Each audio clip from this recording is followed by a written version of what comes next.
everyone. Welcome to the Ashley Barlow Company podcast. I'm Ashley Barlow, your host. If you are a parent, a teacher, or someone who works at a school, or you're a community member, a volunteer, or a staff member at an organization that supports people with special education plans, a coach, a tutor, or even a grandparent, you're in the right place. Sit back with an ice cold glass of lemonade, put on your walking shoes and grab some headphones, roll down the windows and cruise. Ready, set, go. Educate, advocate, collaborate. Hello, Dr. Annie. How are you? Good. How are you? Good. I didn't ask you if I could call you Dr. Annie, but that's just what I'm going to start calling you. Perfect. Sounds good. Okay. I think I should probably have said, is that an okay thing to call you? It is. It's funny. It depends. If I'm talking to a parent, usually I have them just call me Annie, but in a meeting, sometimes Dr. Annie is helpful. Yes. As is gray hair. I have learned that age has helped me quite a bit. Yeah, that's funny. Welcome to the podcast. I'm so happy to have you here. Behavior topics are always very popular. And so I'm really happy to have connected with you, and I hope you can be a great resource. Why don't we start off by having you tell us a little bit about yourself? Sure. I'm so happy to be here. First off, I always start with I am a mother of 3 children who have been amazing to watch grow up, although I feel like we still have the teen years to tackle. So I have a 12, 9, and 6-year-old. About to get fun. It is about to get fun. And currently I am an IEP advocate. That's most of what I spend my time doing. And a behavior analyst, right? So I never let that behavior analyst piece of me, it's always there. It was my practice and my training. And currently I support families combining that behavior analysis and IEP advocacy to help kids in school do better. So typically families will call me when there are significant challenges or lack of progress due to behavior. And the reason I got there, we can rewind. I was a special ed teacher in Virginia and Washington State, which I loved dearly. And then I had a consultant from the University of Washington helping us with a case. And she told me that there was a space in the doctoral program at the University of Washington and wanted to know if I wanted to join. Wow. So I did, and I got my PhD in special education. Then also got all the classes and supervision for being a board certified behavior analyst, or BCBA. And then I had a daughter who had a skull deformity when she was born. And so she had major skull reconstruction, and we had to go through early intervention and things like that. So I feel like my whole world came together around her when she was younger and an infant. And then I wanted to have some more flexible hours. So as I looked to being a clinical behavior analyst, a lot of that was on nights and weekends. And I felt like she needed me on those nights and weekends. And so I decided to look for something that was more during school and school time services, so I could be with her more. That's then when I looked at advocacy, because those are during school hours. IEP meetings and meeting with families were mostly during school hours. Yeah, that is incredible. That's a really cool journey. And are you a member of COPA? I am, yes.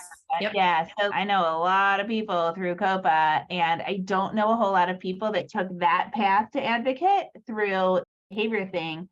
But holy cow, in 2023 it's so important, because I think it's fair to say that almost all humans have had a behavioral or a social emotional component to change related to the pandemics. Man, I wish you were here. I love it. I think that was something that a lot of people ask me, how did you get into advocacy? And really, it was almost by accident. I just started helping families in the IEP process, and then realized that I knew a lot about special education and how can we get all that I learned about special education, even in the IEP, because so much of what was happening in this school wasn't well documented. And so as we then developed a little bit of a process of, if we're doing it anyway, put it in the IEP. So that's the approach that I take. Yeah, but that is how my path started as well. And I think there's a lot of us that start that way. Like a lot of tutors that are like, oh yeah, sure, I'll come to your meeting. And then they're like, I'm actually good at this. I should get more training. And yeah. Why don't we start by talking about what you do as a BCBA? So what does a BCBA do? What is this kind of behavior thing? Because I think a lot of people are like, should I get somebody involved to talk about behavior, but they really don't know what to do. Sure. BCBA is a board certified behavior analyst who has taken at least master's level classes and done a whole lot of hours. It depends. Sometimes our hours are evolving. So most people have done at least 2,000 hours of supervision, sometimes more, depending on when you got your supervision. And then you have to pass a test and then continue to grow in your education and your supervision and your practice. So really, behavior analysts look at environmental variables that influence behavior. And so looking at people, places, things, and the individual and kind of the impact that has on behavior. And I think the really important piece is that behavior is not just challenging behavior, right? It's not just that problematic sense, but also things that may look more like rigid behavior or skills that need to be learned. So we spend a lot of time helping families with routines in the morning, independent living skills, bathing, toileting. So those things haven't become problematic, but parents need support in a more systematic approach to their child learning. Sometimes when people are saying, do I need one of you? Right? It's a hard question to answer. Is if you feel like, for parents anyway, that you've done a lot of the parenting things, right? There isn't a manual, but if you've spent some time online and you've tried to teach your child how to do something and it's just not falling in line with how you want it for your family, and you might be thinking about reaching out, a behavior analyst could be somebody who could definitely help teach new skills, leisure skills, communication skills, leisure, as well as then creating a plan to help decrease challenging behaviors if that's something that also needs some more assistance. Yeah, and I'm happy that you focused on that piece to it. So, of course, you can look at problematic behaviors like aggression or the impact of impulsivity or something like that. But then also what I call human behavior, those activities of daily living or just things that happen along the way. Like I told you, my little boy is addicted to stuff right now. He likes to organize stuff. He likes to just have stuff. He likes stuff everywhere. And for him, that probably it's probably rooted in some anxiety and control stuff. So like figuring out ways around that, I think for me, I am a why person anyway. I probably should have been a behaviorist because I'm like, oh, I want to know why something happens. And that's like the key to it all. Yeah, I'm happy that you mentioned that because I think a lot of parents only consult with the BCBA if they think that they've got a problem behavior. And sometimes it is different in each state, sometimes on what is covered by insurance. So just to be super transparent, if your state covers ABA through medical insurance, sometimes that focus has to be on decreasing what would be interfering or problematic behaviors, and to look at covering what we call kind of skill acquisition or learning new things. Sometimes that's not necessarily covered by insurance. So sometimes the narrow scope that people see behavior analysts in is really sometimes dictated by who's the funder. But that's where I say look broader, look right to people who, can definitely help maybe outside of some of those narrow insurance covered. Darn it. It's always the insurance companies. Yeah, and that's a very good point. So another problem that I see families have generally, and we're gonna get deeper into this stuff, but another problem that I see is that the system of supports don't always work well. So I always tell parents that they are the general contractors of home and the community, and then the school people are really the general contractors of school. But because Congress did all this research and all of the research said, yes, parents need to be on these IEP teams, the thing that isn't written in the very implied is that all of those people have to talk about what's happening in all three of those venues, home, community, school, in order to facilitate a great IEP. And when the system of supports is working well behaviorally, how does that look? And then can you talk about why it's important that we have that collaboration between the people that are working in home, community, and school? Like, why do we need that continuity? And then how does it work? Sure. So that continuity, I think you said it, but I almost want to raise, is so important to all the individuals, right? To the adults as well as to the child or the school age individual. And really the reason that the communication and collaboration is really important, but I also want to highlight that it doesn't duplication, or you don't have to do the exact same thing across all environments. Because some people talk about consistency being the key. And I actually think consistency in some things is really important, but also making sure that, and I think you probably understand this as a mom, Ashley, is you can't do everything and your day doesn't run the same as math and writing and reading, right? So you're not going to run the exact same supports because you're working on different things and you're living life differently than in the home and in the community and school.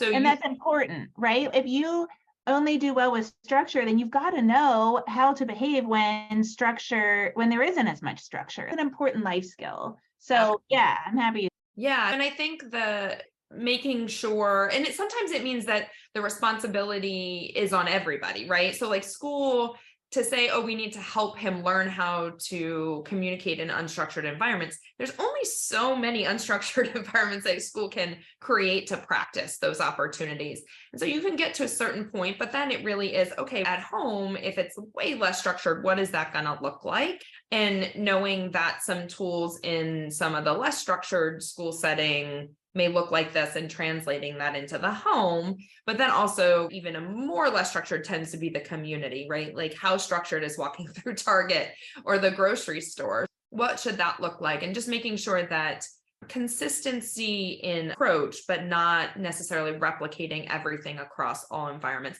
And for sure, some kids need more of that replication across all environments, but then where can we vary? Because as a parent, I think this became most apparent to me when I tried to implement a system that I knew was great technically. And then I knew I needed my kids. I can't remember the first one that I did, but I was like, oh, I have these skills, right? I'm a behavior analyst. I'm going to help my kid do X. And I did it for 3 days and then it fizzled because I was a mom. Right. Yeah. Like laundry and you're tired and you can't reach those stickers all the time. No, totally. Yeah. So knowing I'll work on the reward. Like, here's the reward. And then I'm like, yeah, I haven't really gotten to Target yet. Come on. Finding a dry erase marker, that is quite a challenge for me. I'm the one that needs the plan. And so having those real conversations, and then that collaboration is not blaming, right? So you're also not the school saying only the parent would X. I always encourage people to pause whenever we say, if only X would do something, right? What's the underlying message there? And either what can we do to support or how can we communicate better to make sure that we're collaborating? And so even when hold up, what am I bringing to the table on that?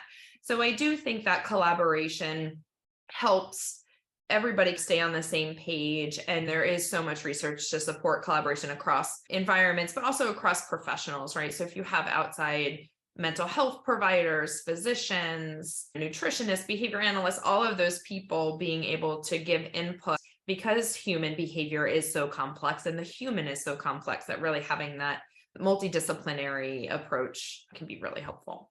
Yes. Yeah. I completely agree. And I think that I love how you say it can be helpful, but it isn't all the time necessary because that's life and that's the way life goes.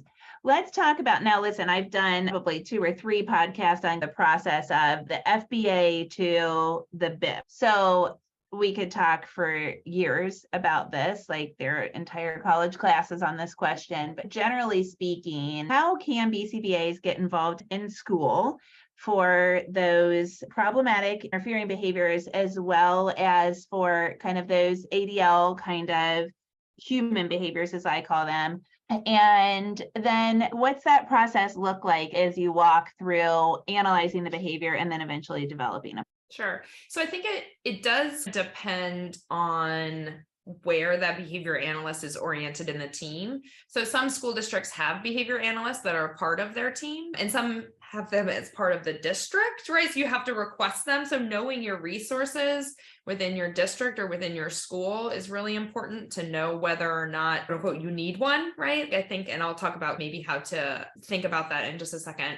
Or if it's from, if you will, the outside, right? So are you bringing them as an outside provider, or do you have somebody also as an advocate who might be there with you? And I think that getting to the point where first, it's also who important you bring in. I have many colleagues who are very good technically, right? Like they understand human behavior really well, but you have to also have collaboration skills, right? So you have to understand the context of the school. You have to understand what IDEA mandates, and that the environmental are majorly impactful in a school. So, who are the peers, the teacher? You have to be able to analyze a lot of those variables that are hard to control as well, because it is a school. Yeah, like perfect example that comes up all the time is the kid just doesn't like somebody. And a lot of times it's because that person doesn't like the kid, and the kid's got really good EQ. And so the kid's like, I don't like this. I just listened to something on self-regulation for kids with ADHD. It was actually for my conference that I just had. And I think it was Caitlin Mabry talked about emotional regulation for kids with ADHD. And she was talking about the rejection that kids feel. And like, I know for certain there were 2 IAs at my kids' elementary school. I know they don't listen, but if you are, hi, we've talked a lot of times about this. And they just didn't like Jack. They thought his presence in that school was a nuisance. And Jack felt that. He felt that rejection. He felt that dislike.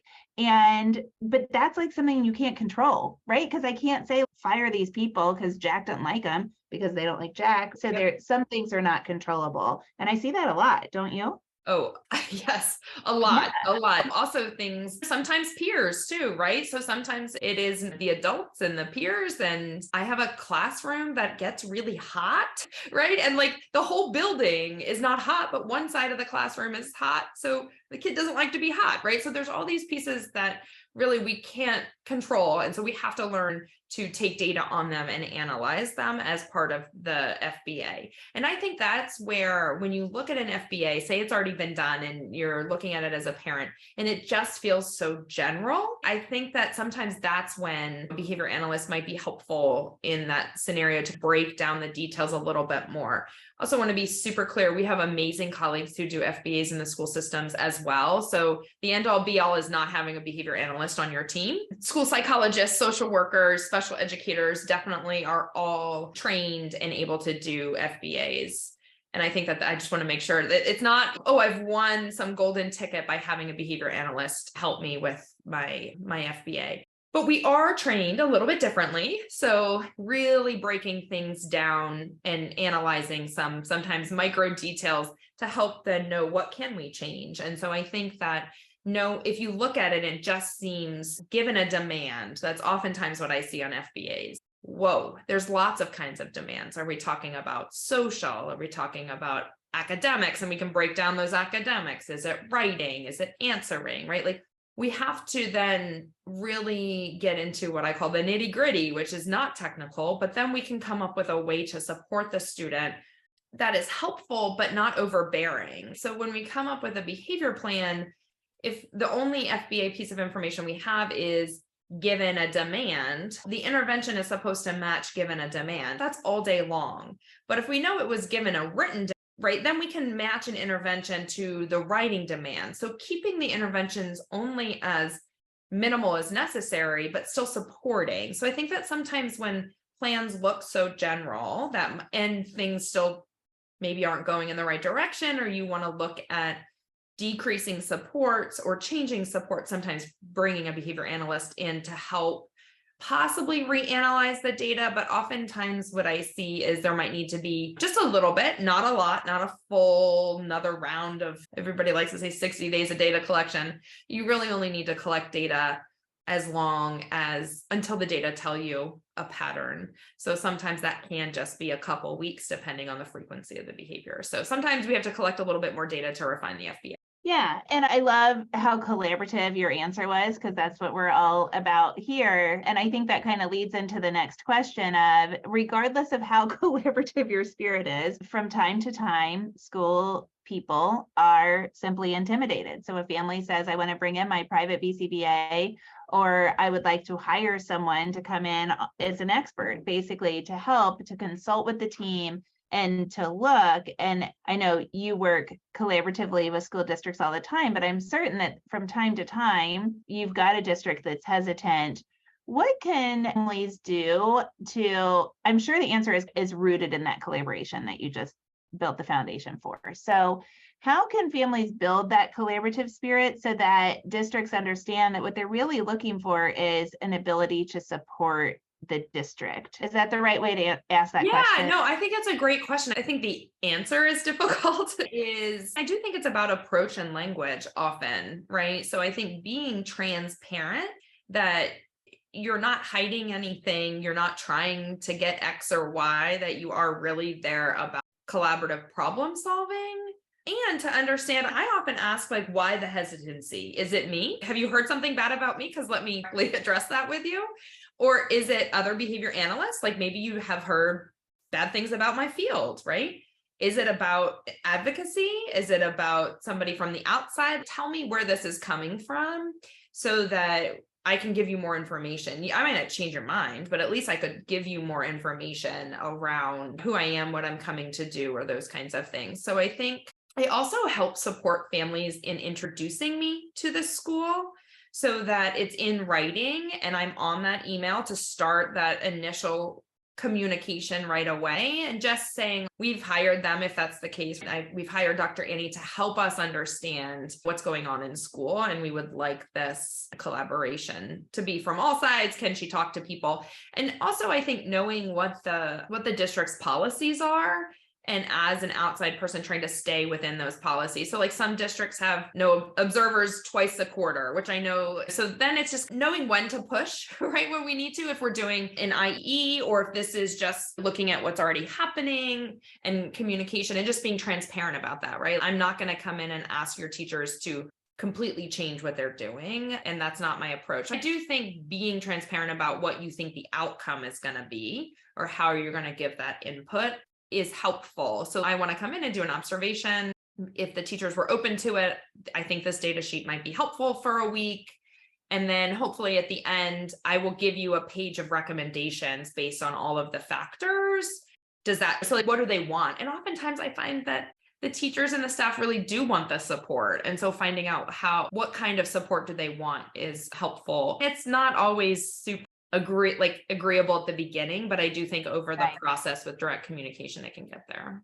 And you know what I just heard in your answer is twofold. The one thing I heard was a lot of humility. Please help me understand where your hesitancy comes from. So you start off with this really humble thing. And I think a lot of parents are making this argument or asking this request without the behaviorist there. And so they don't have the opportunity to address things.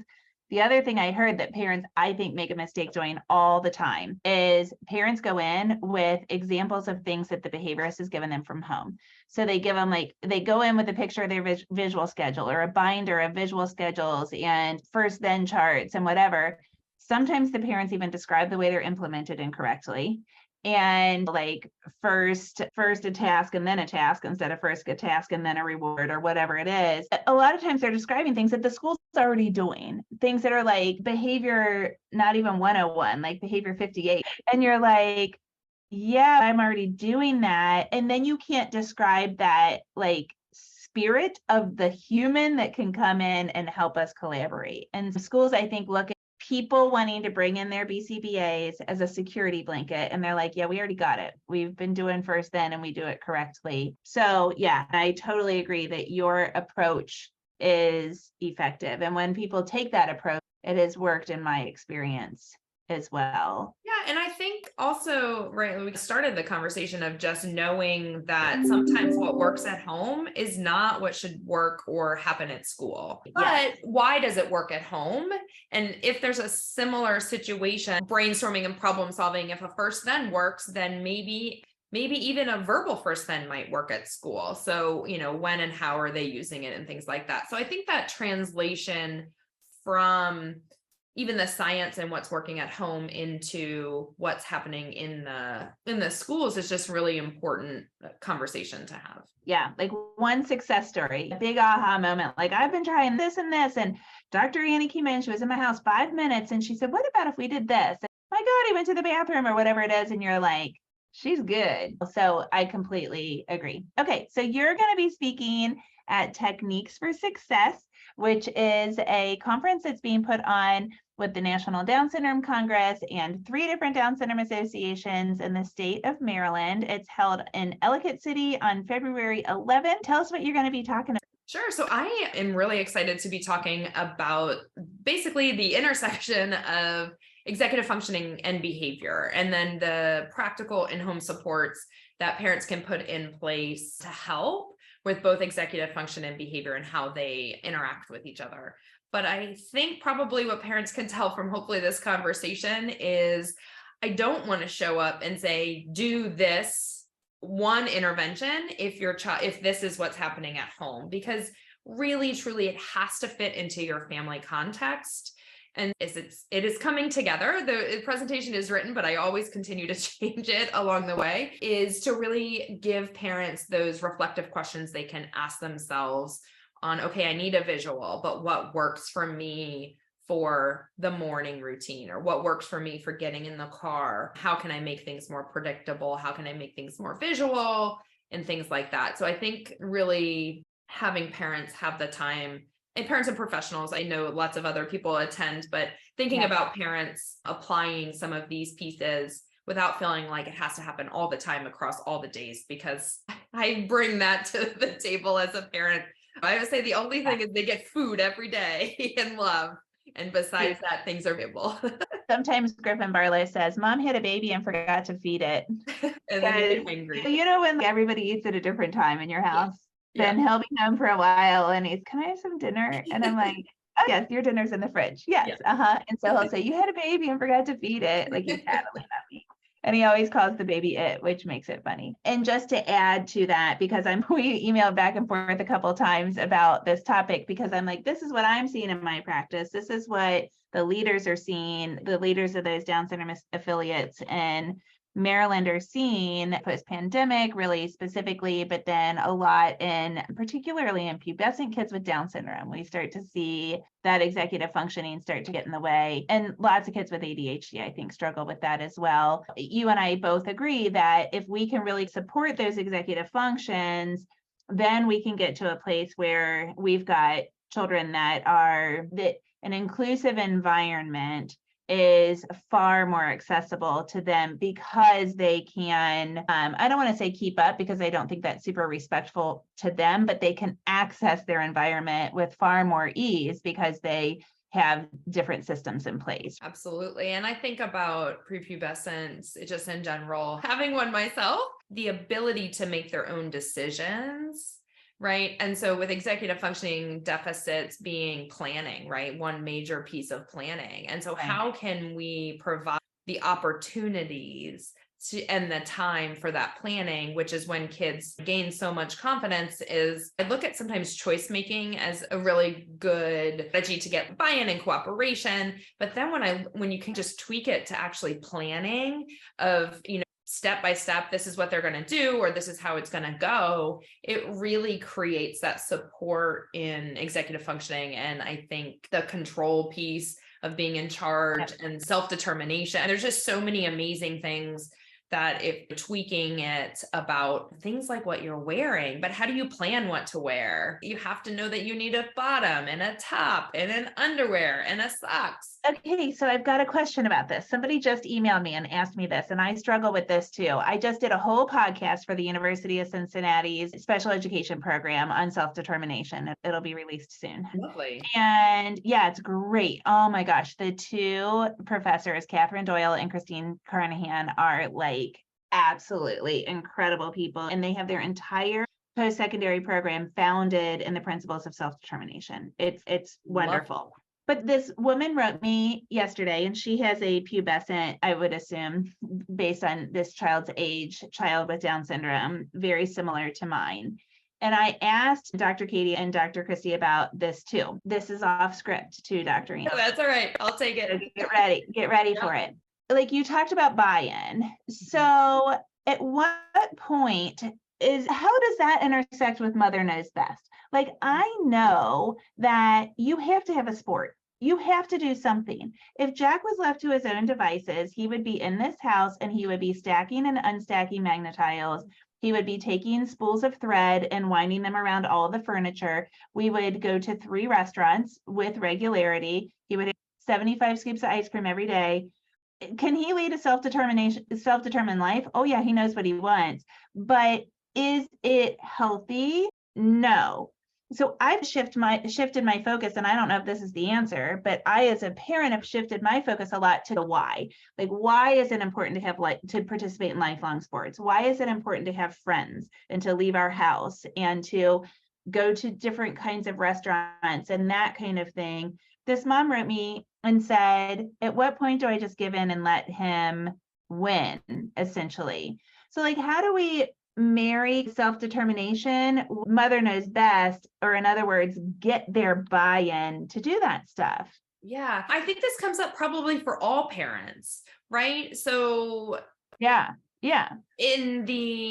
as being a parent, right, exposing your child, that exposure could be more supported or more encouraged, right? Because of the lack of maybe skills or resistance, right? It depends on what unique characteristics your child brings to the situation. But I feel like, honestly, what you just said, I feel that way with music lessons with my kids, is they're okay with them, right? Like they don't really love them. But part of my why is, let's see if you like these, right? Let's see if this might spark something in you that we didn't know. So to me, I don't love exposure as a term and a concept, but like really, truly, as a parent, part of my job is to give you a wide range of opportunities to see what sparks your unique soul's growth. And for some parents, that's easier. And some parents, that's harder based on the parents' skills, also on the kids'